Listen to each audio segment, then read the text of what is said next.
Kim Chiu masayang nilinaw sa publiko na hindi nag-propose si Paolo Avellino sa kanya.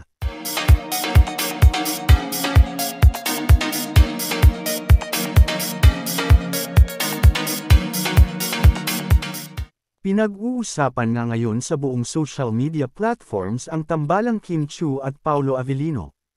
Matapos kasing magpabida ni Paolo Avellino sa kanilang Valentine's date ni Kim Chiu nitong nakaraan na araw lang. Binigyan kasi ng aktor si Kim Chiu ng isang promise ring na siyang nakaagaw pansin at kilig ng mga netizen. Kaya naman ang naging tanong ng mga netizen ay kung nag-propose ba si Paolo Avellino kay Kim Chiu dahil sa singsing na iyon. Samantala, sinagot ng aktres na si Kim Chiu ang mga katanungan ng netizen. At masayang nilinaw na hindi pa nga nagpa-propose si Paolo Avellino sa kanya. Ani pa ng aktres, promise ring lang naman daw kasi yun at hindi engagement ring at sa tingin pa nito ay matagal pa daw yun mangyayari.